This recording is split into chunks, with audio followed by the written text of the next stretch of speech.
Welcome to episode 6 of the Reimagine Mental Health podcast. Today we spoke with Shiyu Huang, who is a dedicated professional and advocate for education and mental health. Shiyu walked us through her academic work studying education models and through that mental health challenges by using story to communicate and connect people. This was a discussion that took a high-level view of mental health, specifically in the context of education and culture. We really got to hear about how Shuyu's experiences at different schools around the world have shaped a really unique and valuable perspective on mental health solutions. Shiyu is currently based in the Cowichan Valley on the unceded land of the Quw'utsun peoples. She serves as student success advisor in the adult basic education program at Vancouver Island University's Cowichan campus. She's also pursuing a master's degree in educational leadership at VIU. And Shuyu's life story and life journey is really marked by a variety of different cultural experiences. She was born in China and raised across the United Kingdom, USA, Canada, and China, and she completed her Bachelor of Arts and Science degree at Quest University, Canada. She then taught at an English startup alternative school in China until the outbreak of the pandemic. And currently, Shiyu dedicates her personal time to delving into mental health and healing modalities, behavioral-based interventions, and everything related to physical and mental health. As always, we'd really appreciate if you could rate, review, share, and spread word about the podcast. And if you'd personally like to be a part of the podcast, you can email bcmentalhealth.advocates@gmail.com. With all that said, we really hope that you enjoy episode 6 and stay tuned for more.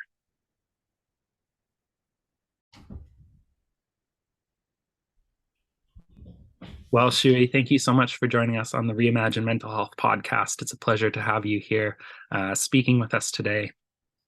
I just want to start by giving a quick background here into how we first met, which I think is a really interesting story. So both you and I, we attended Quest University, Canada, and I think in the autumn of 2013 is when we first met in a class called Fate and Virtue. And I think that it is very interesting that we have now crossed paths yet again for a slightly different context, which I'm super happy about. And we'll get into all of that. And I think this is really important. And I really like, the story of how we first met in terms of going to school at Quest University, because I think you're somebody that is very much a student of the world. I think that from my perspective, you have a natural curiosity in the way that people behave and socialize, care for one another.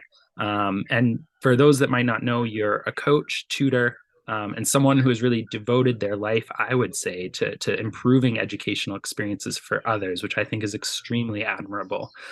So you're working on your second university degree, a master's degree in educational leadership at Vancouver Island University. And what I think is really also interesting is pursuing an autoethnography of your personal journey and experience in life. So maybe a good place to start, I suppose, with the conversation today is to hear a little bit more about your ongoing research and your ongoing work as well.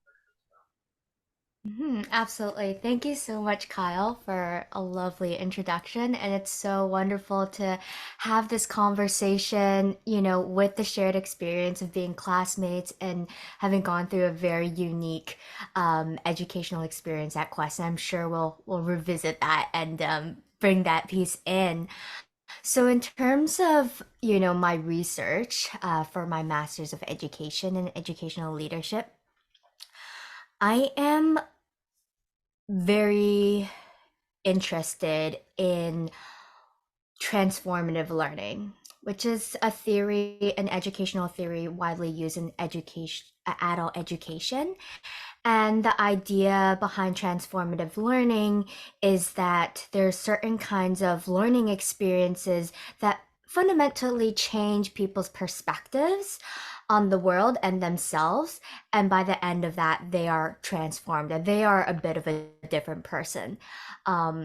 So I'm looking at this theory and looking at specific educational or learning experiences that I've had in my life. And hopefully through this kind of autoethnographic exploration, I can tease out certain, mechanisms of like, what is it that makes us change in a certain way, in a profound and meaningful way. So this research was very much inspired by a personal experience of attending a 6 week long storytelling workshop where I and three other women met together weekly. And the facilitator got us to like play, tell stories, and listen to these like beautiful myths. And by the end of that workshop, we were to create our own myths of our lives. A fairy tale like story of to make sense of something that was just so dear to our hearts. And so I came up with a story called The Kingdom of Red Dust about a seamstress who becomes really good at her craft, but then one night when she's like making the most exquisite gown for the king, she pricks her finger and she bleeds on this gown and she doesn't know how to, deal with it. And so in the night she leaves the kingdom. And so that's just like a quick snapshot of what my story was. And so we shared that story with each other in this group. And it was an incredibly therapeutic and transformative experience. And so my research is looking at my experience of creating this story and like what were the elements that made such a transformative um, experience possible. And to dive in a little bit more of like, what is this story and what does it mean to me? Well, I had written that story at the end of 2020, and it was really about my relationship to China, having been born there and growing up there. Um, I later went to school in Canada for high school and then university. And then after university, I felt like I've gone through such a unique educational experience at Quest. I felt the need that I needed to do something with my education. I felt a kind of responsibility for receiving such a education. Like there was a sense of purpose or mission to give back. And so I went back to China to teach English, and that was kind of how I reconciled this duty of education. I went back to China and I taught at a Waldorf school. It was a very interesting arrangement. It was a school in an abandoned sugar factory on an island in a river in like the industrial delta of China. Um, just to give you a picture of like what that place looked like. From the outside, you couldn't tell that there was a school inside. It was just this like Soviet style concrete buildings, towers, and then like really bizarre like European style 1950s buildings as well. And part of it was kind of turned into an art district. And so the school was like in one of the warehouses. And so the teachers like um self-governed this school. The parent community was super involved. Like it was a really interesting experiment of like living together and providing a unique education that was child centered. And this was very different than like the mainstream education system that was more like test oriented competition. Students had to do a lot of homework, whereas in the Waldorf school, it was like, there was play, there was going out on hikes, there was, building ovens and stuff like that. So it's just such a different kind of paradigm. So I'm in China teaching English as my way of like giving back to China, trying to make use of my education, But at the same time, it was really hard. It was an experience where I realized that teaching is not an easy endeavor. Kudos to all the teachers out there. Um, I realized that standing in front of a group of kids, you are confronted with like how you are as a person. Like you see your flaws, you see your shadows, you see your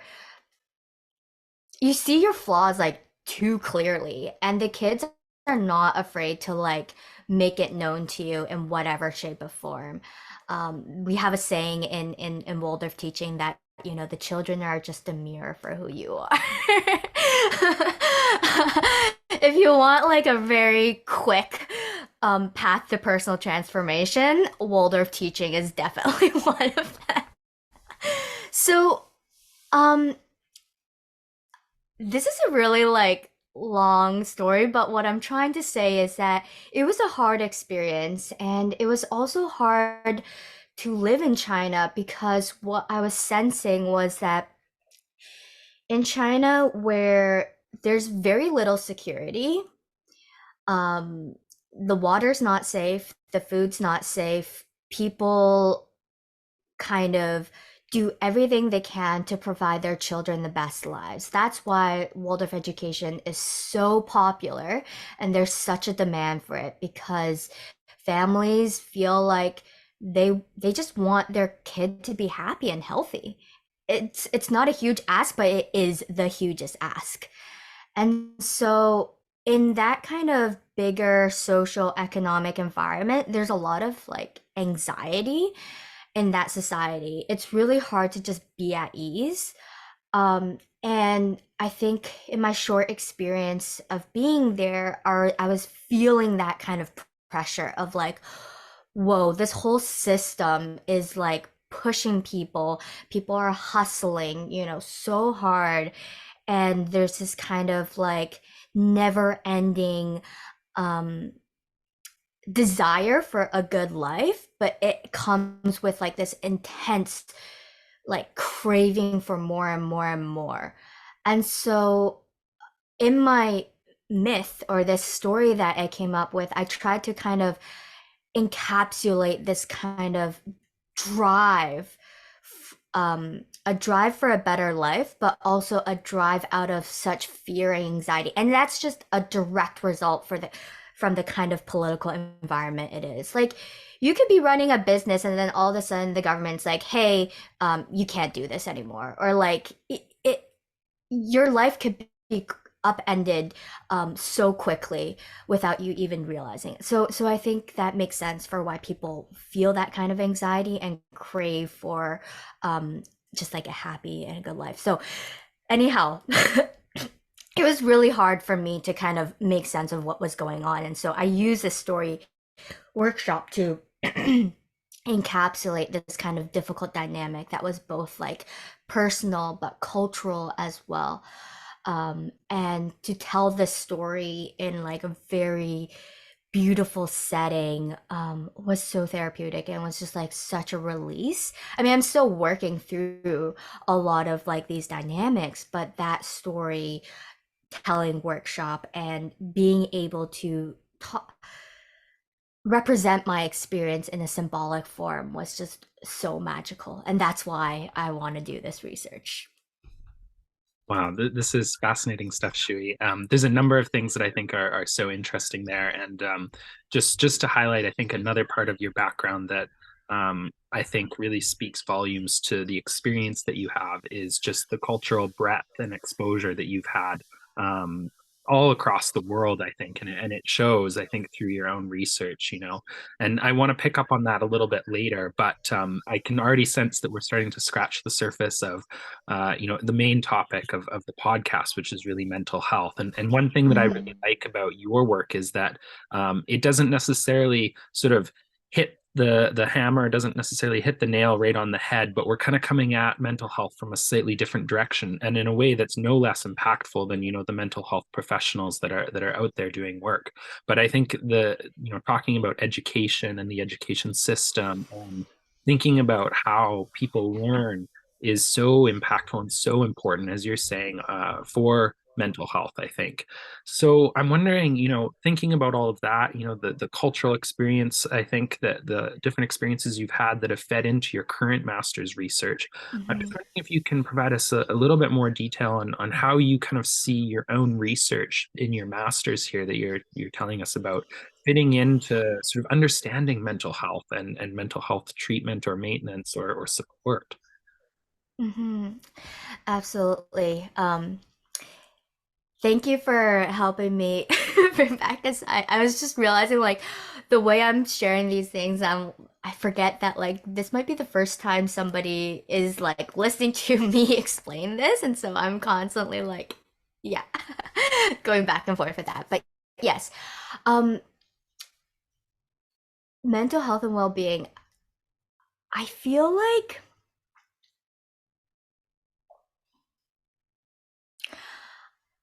in my own like personal experience and with my experience of group storytelling, um my approach towards mental health and wellness is perhaps through exploring these more alternative ways or these more like grassroots ways, um, so that we can feel empowered to make a difference in our own lives and to build community, and do these explorations together. I for a while was really drawn towards, maybe one day becoming a counselor, becoming a professional, and helping people in a one on one setting. But I think what made me shy away from that was, um, is that I wanted to explore like what are other possibilities for developing, mental health resiliency. And I think we definitely need more professionals. We definitely need people getting access to trained professionals, right? But I'm also just really curious in this like, what's the space for storytelling, for example? What is the healing capacity through there? And I really do feel that, finding our own healing stories and sharing that healing stories can be done in so many different kinds of settings, and that the more we, create spaces for that or pockets of that, more people can have access to that healing and also like a witnessing of each other. And I think, um, why I love why I love this storytelling workshop, is that it was done in a communal setting. It forged relationship and a sense of belonging. And so that I feel like are just such healing medicine to take along. Yeah. And so like when it comes to my research, I think I'm looking at these things from like the angle of, you know, um, educational research, what makes this possible, looking at the literature, and so on, um, to kind of document, to frame, what could this look like? Yeah. Wow, I think that's incredible. I think there's so many things to pick up on there. As someone that works in sort of the communications field, I have to agree. Storytelling is so important and so impactful, and there's something about it. And I'd love to get your take on this that just makes us want to know more. When we hear stories, when we share stories, it grabs our attention and it holds us in this place where we're extremely engaged with whatever's going on in a way that reporting on statistics or sort of academic literature and a number of other sort of aspects of education just don't get us to the same sort of level of engagement, and I think applying that into the mental health sort of field as well, and seeing the sort of crossover there between that and education. I mean, I think that's so relevant, and it's something perhaps that we haven't really done enough of in Canada is sharing stories, right? We hear from Canadian Mental Health Association and other big NGO groups, and some of them are very good at getting facts and details and information out to the public in pamphlets, etc. But this ability to break down sort of barriers and have people that might be struggling, talking with others that might be struggling, and as you say, this sort of communal effect and that communal sort of space is so vital to sort of understanding our shared experience. I mean, what, has there been anything that's in that you've heard in some of these environments that has left you profoundly inspired in a particular way?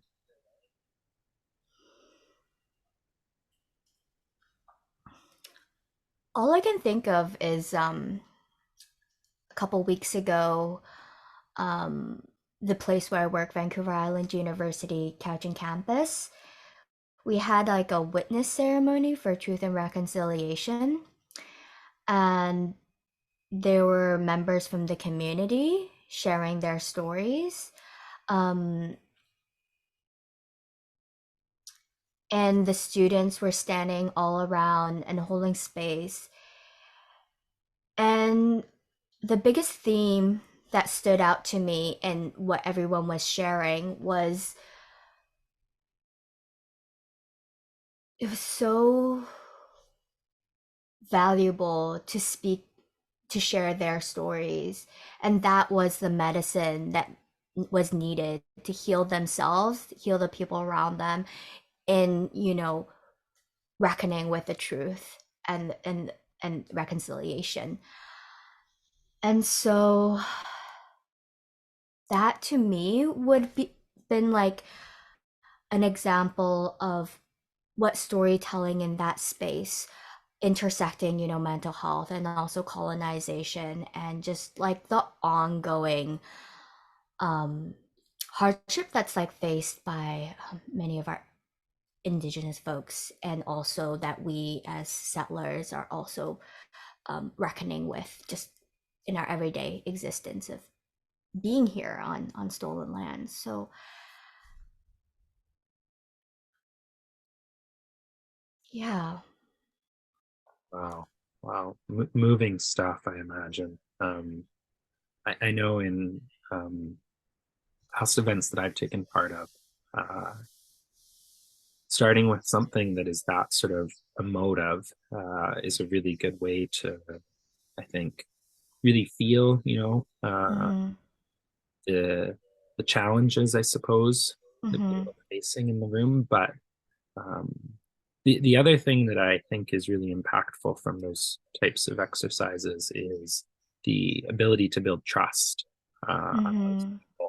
Um, I think there's such value in that. I think it's very different than when we think about sort of um, education and maybe more of the classical sort of Western European thought, where you're kind of sitting in front of a lecture, et cetera, et cetera, but you don't really get to know one another Mm-hmm.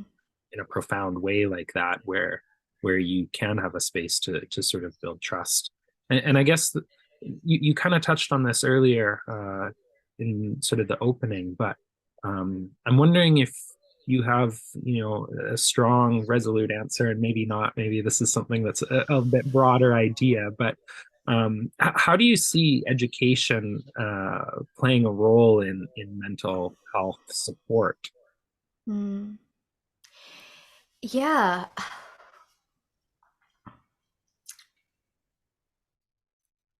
It's interesting because, I currently work at Vancouver Island University as a student success advisor, and students come to me with the intention of finishing up their high school education, or, they've been a single mom and now their kids are old enough and they're coming back to get an education so they can become a nurse. So I see a lot of people, venturing back into education, but also some of them have had a lot of wounds created by education, their confidence sapped because they were dropout or they just didn't get it. And so much of what I see in their kind of educational journey isn't just getting that like math 11 or English 12. It's about refining that confidence, that they are capable of learning and that they're not um, limited in the ways that they believe that they were, and it's all about finding their confidence and being in a safe space to do so. And so when it comes to mental health and wellness, like, I mean, that confidence is such a huge piece. But I also often make it known that there are a lot of like mental health supports available for students. We have registered counselors, and they're really there to support you.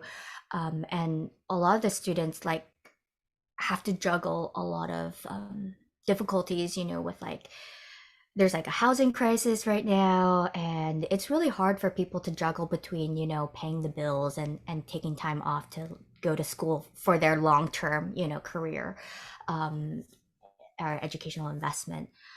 So I feel like, from what I see, is that a lot of the mental health challenges like are a result of the systemic problems, that it's just a direct result from the economic disparities, but also, people have their own wounds and their own, um, lived experiences, but there's like an intersection of, the personal and the systemic and the structural, and in terms of like what education can do in this space and what is education's role for this.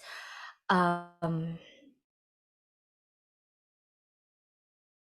I see it as providing a space for people to kind of reimagine themselves outside of a typical, environment of being a worker, and you're just going to work and you have an employer and you have colleagues or like the family.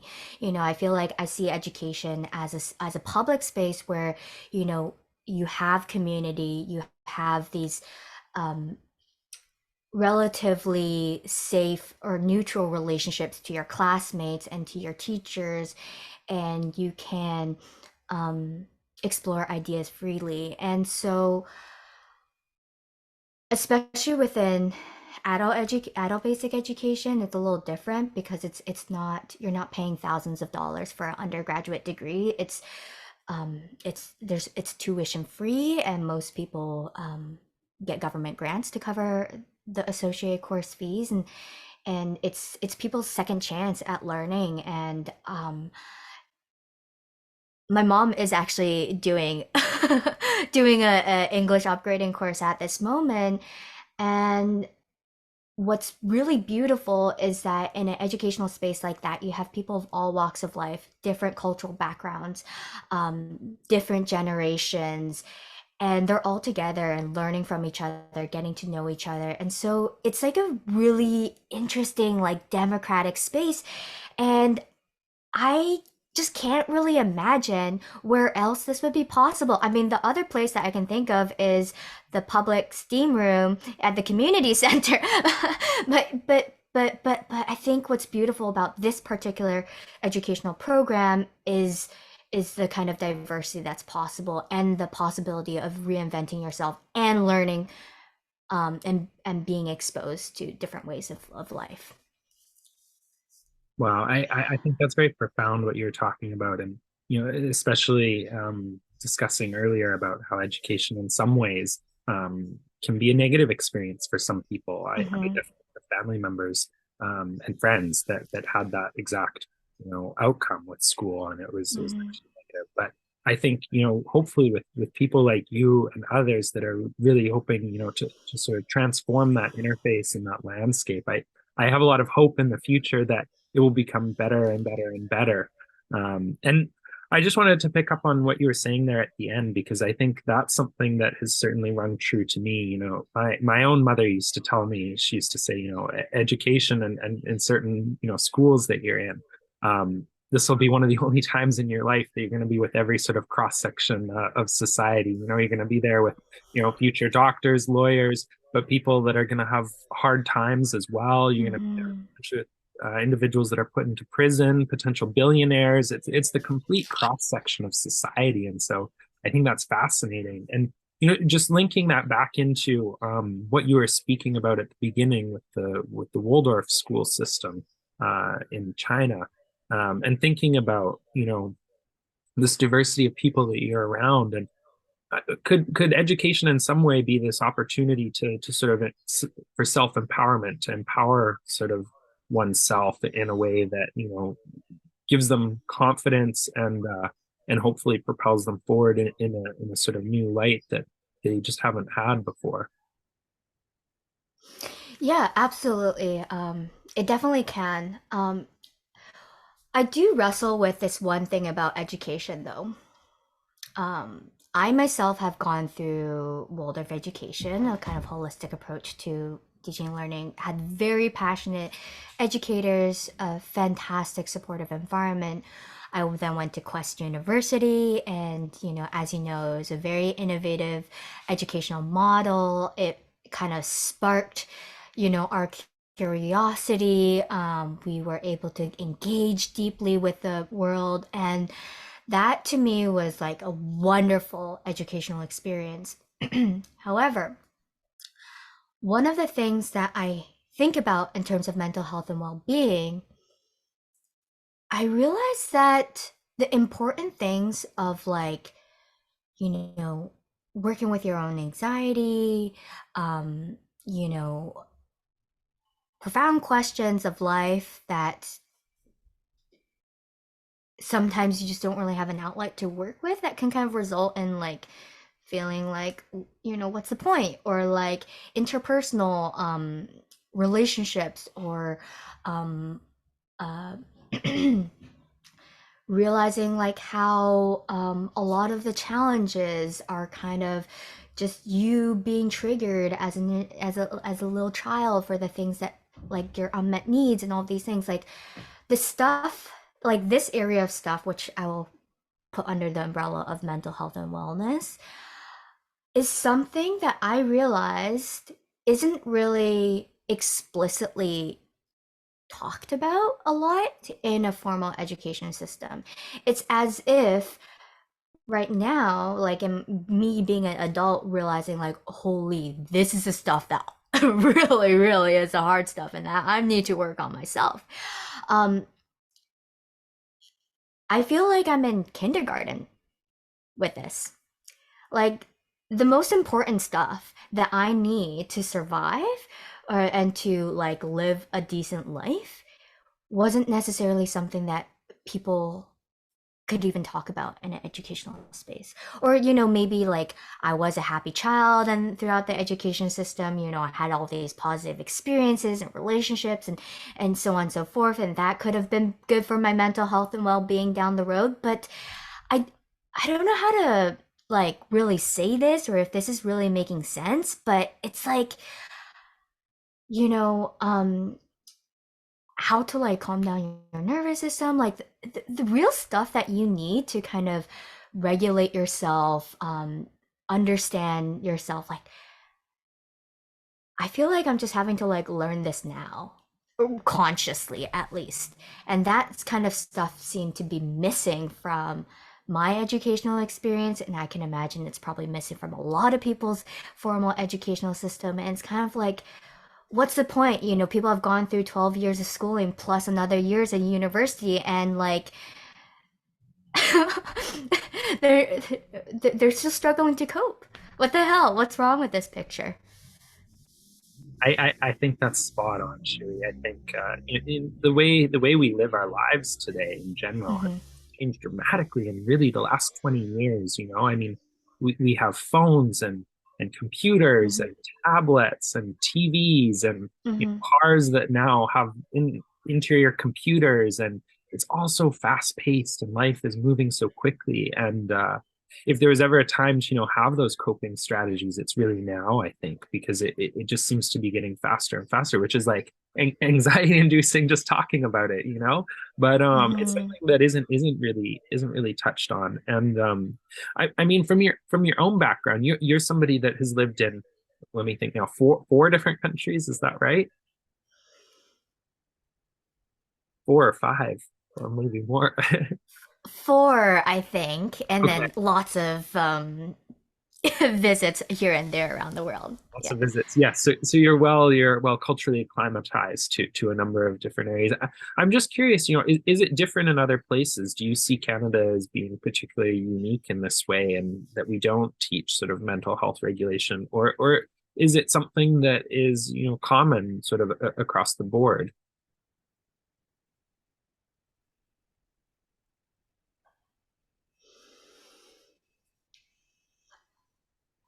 I feel like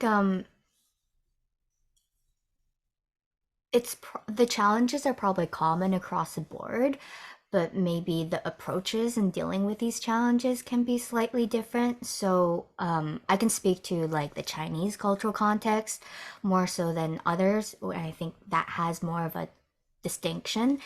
So just to share like a little anecdote, when I was thinking about how am I going to prepare for this podcast, mental health and well-being, like I don't really always see myself as like a key player in that field necessarily, but even though this is a subject I love and I'm passionate about, and I realized that the reason why I never really associate myself with mental health and wellness well-being is because of my cultural upbringing. And I remember as a child in China, people very much stigmatize mental health. I learned from a young age that cursing somebody, you call them, a psycho, or the mentally ill. I mean, I'm sure that's still the case, like in other parts of the world, but with that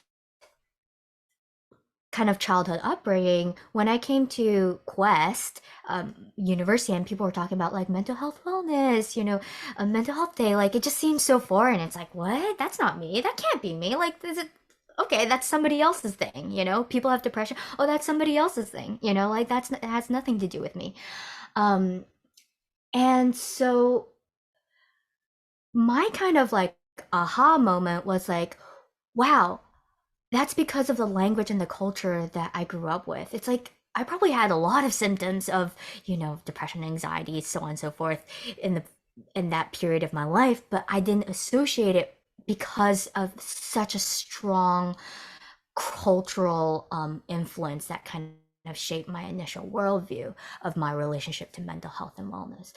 So going to the Chinese cultural context, I think even though there's so much stigma on these terms, um however, it doesn't mean that people like don't care about their mental health. It's instead approached through more of a kind of traditional Chinese medicine, 养生, which is a term that describes caring for your body, and it's kind of like a catch-all phrase for like living well, people who care about the Chinese tradition, or who gravitate towards traditional Chinese medicine, they're also probably going to experiment with fasting, meditation. It. I think they approach mental health and wellness by drawing on the kind of long lineage of various different spiritual practices and health practices. So I think that's probably an example of where, an approach to mental health and wellness is so culturally situated, and there's a kind of a historical way. But if you ask somebody who is practicing that and ask them about mental health and wellness, they might think it has nothing to do with them because it doesn't really fit within that kind of framework of how they see the world. I think that's so well put. I think it's almost poetic in a way, I think the words that we use too, don't necessarily cross culture very well sometimes. Mm. We mean different things in different places when we say the same thing, which is so fascinating. Um, so I think that's such a great picture of, the mental health sort of a high level 360 degree view of mental health. Sort of the views in China, I suppose. I wonder, how does that sort of contrast to what you see going on in Canada here? Like, and maybe you could even bring it back sort of to the individuals that you see through work. Like, what are the sort of day-to-day challenges that people are bringing to you, and what's the sort of landscape like for support for them? Is it the I imagine it's quite different than sort of the outlook in China and sort of the options Hmm. available, the solutions available in China. Yeah, well, I feel like I have different kinds of circles. Like within my work, I get a certain vantage point. In my personal life and the friends around me, I get a different vantage point. So what I see is different based on, where I'm looking, and what groups of people I'm looking at. Um, Kyle, can you elaborate a little bit more of like, is there something that Yeah, is sparking your curiosity here? yeah, sure. I guess a little bit more about like sort of the I mean there is the day-to-day challenges of individuals, I suppose, and what sort of things are causing them, I suppose, to um experience sort of anxiety and these other distress, emotional distress. But then also, what are the sort of solutions and options available for somebody that you see from your sort of perspective, that they have at their disposal, I guess. I mean, we've talked a little bit about counseling, etc., but Mm-hmm. and I think there's, we all have this sort of knowledge of this some semi-medicalized system that deals with mental health, but nobody really knows what's going on in there. We've had Mm-hmm. Rob Waypond and others, talk a little bit about that.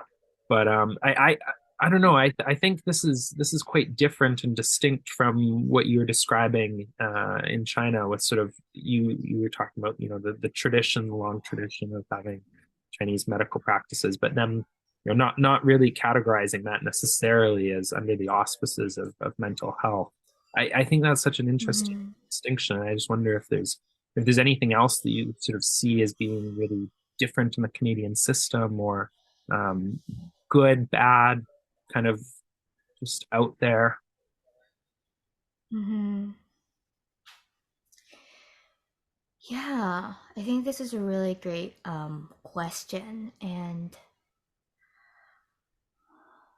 It may not be one that has a simple answer, I suppose, either. yeah, well, I from my vantage point, as a student advisor, like I don't really know the details of a lot of the mental health challenges that people are going through, because that's not within, like, I'm not a counselor. This isn't this thing that comes up, but there are hints of things that I see. And one of the things that I see, particularly among the demographic that I work with, who are have lower levels of education. Um, there are job insecurity, low socioeconomic status, high proportion of indigenous folks. And one of the things that I see as like the biggest disruption and a cause of stress for this student body is primarily financial. Um, so, for example, a student may have plans to come back to school. Well, their landlord decides that they want to sell the house. And then that creates such a ripple effect of instability. That person now has to go find a place to rent and figure out a way to cover the rent. So, and also people have to make a decision between, am I going to school or am I going to go to work and still earn just above minimum wage, but I need to pay these immediate bills, or am I going to go to school and, make certain sacrifices with the hope of a long-term, improvement of my financial circumstances, even though it's a very, long educational journey and investment of time and energy. And I think um maybe another way of putting it is just like the housing situation, the economic realities is the thing that is making people struggle so much. It makes people sick, like um and it's a health detriment. Like that's one way of putting it. And that's the biggest source of distress that I see, like from my vantage point, and how it impacts people's ability to invest in their own learning, and that's the kind of obstacle and barriers that they face. And um, I think what I'm saying and seeing is nothing novel. Like there's a lot of people out there who have critiqued um, the way that our society is set up, and how it kind of systematically excludes people, and it causes like undue stress, and it diminishes the quality of life. Yeah, I think I for sure I echo everything that you're saying, Shui. I think this is also perhaps a good sort of place to just sort of footnote the pandemic as well as being Mm-hmm. another big stressor on people's lives. Um, so I think this is a sort of a reframing of the way that we think about mental health in a large degree, because so often, we think about it in a sort of mm, I would like to say medicalized, but it's almost not medicalized. It's something that's a bit abstract, and you're kind of bringing it into the reality of, these are everyday sort of practical things that everyone at one time or another will likely face. Some of us, though, more than others. And I just wonder if the pandemic was maybe, a place where we sort of changed trajectory. Maybe we're not really feeling the impacts of that yet, but there was perhaps a bit of an awakening that, real everyday challenges manifest in people differently, and can cause, severe mental health trouble that maybe it's not today, maybe it's not tomorrow, but it compounds over time. Um, Mm-hmm. I mean, I wonder, what was your own experience like during the pandemic? Was it a moment where you paused for reflection? Was it a moment where you kind of managed to get a really good routine down and improve your mental health? I've heard both have been true for different people. Yeah. Yeah, I think what we're kind of covering here is just the way that, world events or systems, the society, impacts the individual, and we see the kind of results um, play out in individuals' lives, in their mental health, right? And so now when we're looking at the pandemic, that was just like the one thing, it hit everybody. And of course it affected people differently depending on where they were at. And my experience of the pandemic was um kind of realizing um how this kind of fast paced way of life, where we're kind of pushing ourselves to do so much, um, it comes at a cost of sacrificing ourselves. And I think that's also kind of what my, going back to my myth, the kingdom of red dust, and why the seamstress leaves this kind of perpetual cycle of exploitation. It's systemic exploitation. It's individuals pushing themselves so hard to the extent of exhaustion, burnout, or whatever. And so I think the pandemic, for me personally, it kind of hit a pause button to jump out of that loop and to experience life in its boredom, in finding that, like, well, if I don't have to do anything else, like what do I really wish to do? It was kind of like a return to childhood when you were I mean, I was lucky enough to be free of many responsibilities. And what does a child do to, make up for their time? They play. They try out new things. And that to me, I felt like was the good side of the pandemic. I think it afforded a lot of people moments of like reflection, of distance. And I can imagine that for a lot of other people, the social isolation and not being able to go to work, that would have been incredibly stressful and difficult to bear with, especially if you didn't have different kinds of supports available at that time. Yeah. Wow, yeah, I think you put that very well, the dichotomy there, but the overlaps as well with the pandemic and how people, it drove people in slightly different directions, very different Mm-hmm. directions in some cases. But it was sort of a defining moment, I think, for everyone on Earth. Now we talk about pre-pandemic, post-pandemic. It's a sort of life event that was really, impactful for so many of us. It changed Mm-hmm. the course of our professions to a large degree, Mm-hmm. school, all sorts of things. So yeah, I think it's a really interesting one to look at through the lens of mental health for sure.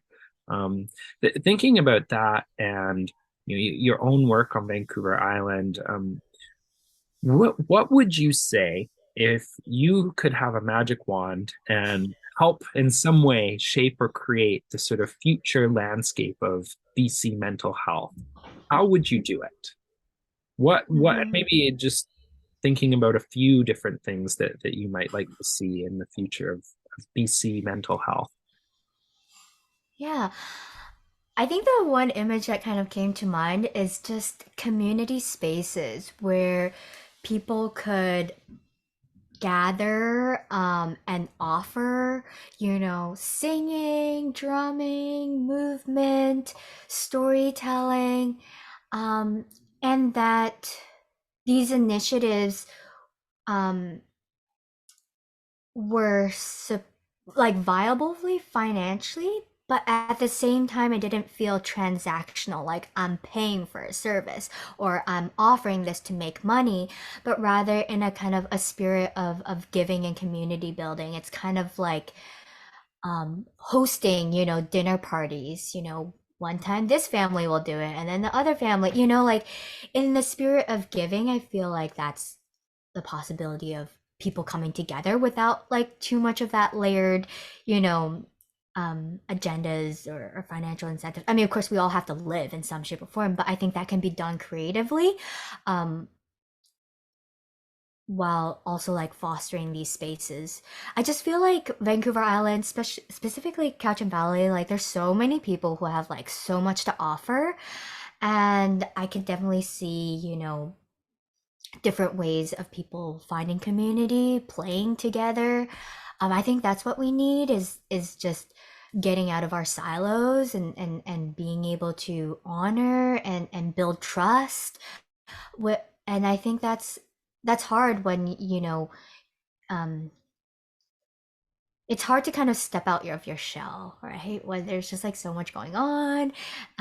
That's probably the last thing you want to do, but maybe that is the thing that we need, right? For our own well being. And I've always kind of imagined and loved this idea of just like little community initiatives everywhere. And that's why I love listening to the podcast, the Reimagine Mental Health podcast, because I keep on hearing the same theme. Like I keep on hearing this is what people want, a grassroots, um, community based way of relating and healing and being together, and even just playing and having positive experiences like that can also help with our mental health resiliency. It's not always like turning inwards and fixing our deepest problems, but it's also like, do we have enough positive, playful experiences to kind of balance out the everyday hardship? Yeah, Yeah. I think what you're saying is great because it's again and this is why I'm a big fan, Shui, of your work and your research, because again it's reframing, right? It's that sort of transformative element that you were talking about at the beginning, and reframing it. I think you're so right to say, playing what you can really think about, sports, music, theater Mm-hmm. kind of, supports for people's mental health Mm-hmm. in a Mm-hmm. very different light, right? And instead of, the classical sort of version, which you were talking about there too, the inward looking, your sort of traditional in the West, I guess, the more traditional sort of solutions to quote unquote fixing mental health challenges. Mm-hmm.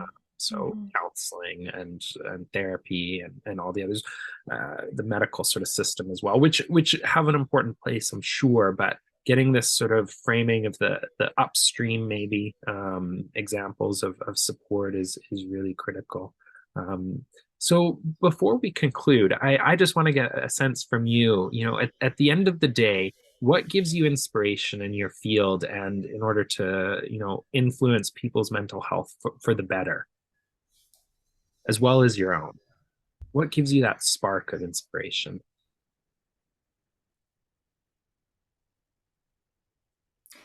The word creativity comes to mind.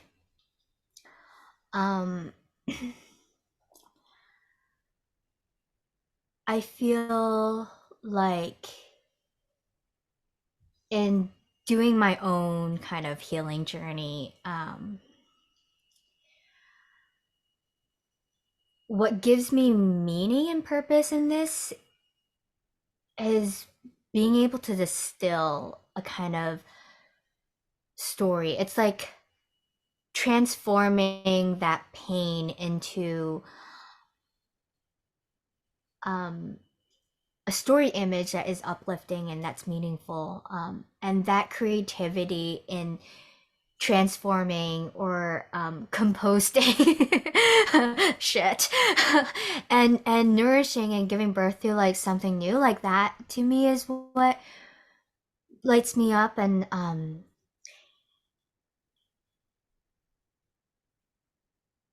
I think with other people like talking about difficult things, painful things, and being able to use our own lived experiences as little like micro case studies of like the greater human experience and society. And I'm already a naturally curious person, and being able to um, do that kind of investigation um, into the school of life, like that brings me joy, even if it's like difficult subject matter. And I think um with like mental health and suffering and the healing that goes on, being able to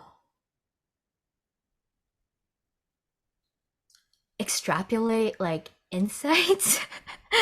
I don't know how to say this, but it kind of are like cough drops of relief.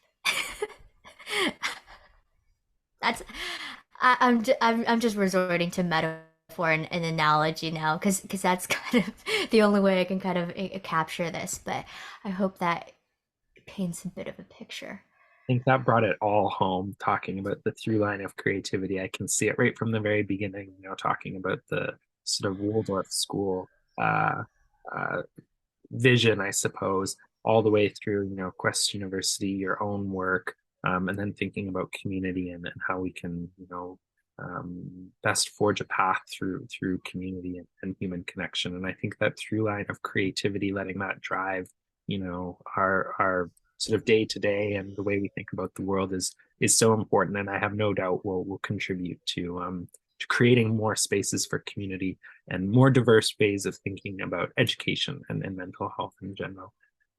Shui, this was an absolute honor to have you on the podcast today. And it was such a great conversation. Thank you so much. Thank you so much, Kyle.